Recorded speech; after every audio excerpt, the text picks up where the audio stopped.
Take 5,000.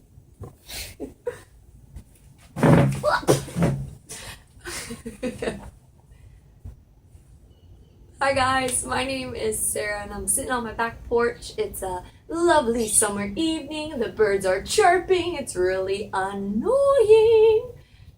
But I want to talk with you girls, guys, whoever you are, talk about identity. So my question for you is, how would you describe yourself?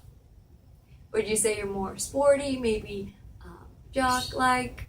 Do you think that maybe you're more of a loner, loves the outdoors, outdoorsman? How would you describe yourself? You know, Zac Efron, he had to make this decision. How am I going to describe myself? Am I going to be the jock or the singer? Get my head in the game. We're not going to go there. Sarah, bring it back. So, the question, how would you describe yourself? And also, just questioning, you know, this identity, whether we receive that identity from somebody else or from ourselves.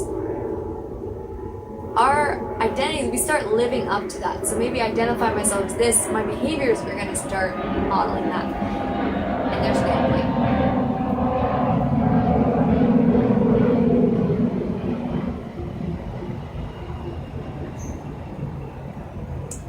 Identity. How do you identify yourself? And for a while, I identified myself as not enough. You know, I would talk to guys and we would hook up, and afterwards, nothing would come up of it. There'd be no commitment. And so a lot of times I thought, you know, maybe I'm not enough. I started labeling myself as that, identifying myself as that, and it affected my behavior. And a lot of times these identities we're putting on ourselves are bringing us down and affecting our behaviors. And maybe you've identified yourself as not enough. Maybe, you know, I'm not thin enough, I'm not smart enough, I'm not sporty enough, you know, I'm not loved, I'm lonely. You know, these identities we're putting on ourselves affect the way we behave. And so sometimes we let our identities, we put that in other people's hands to let them define us. But I don't want to be defined by my view of me, because that's changing. Changes the way I look today. Maybe my identity is different. Maybe I view myself negatively today or more positively today because I look good today. You know, or letting other people's define me, that's going to change. Their perceptions of me are going to shift. When I do something wrong or hurt them, they're going to view me differently. But I want my identity, I want it to be in something that's going to stay the same. I want my identity to be defined by someone who loves me and who knows me completely. There's another airplane.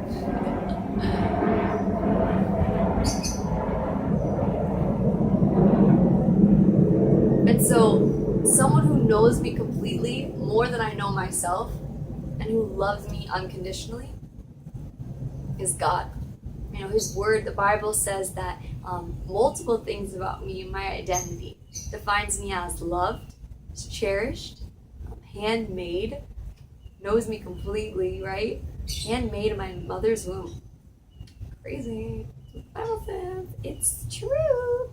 Also, He has a purpose for me. And so I'm thinking, you know, what is my next decision? What's my next move? Where am I going? God's saying, I have a purpose for you and a plan for you. He says to abide in Him.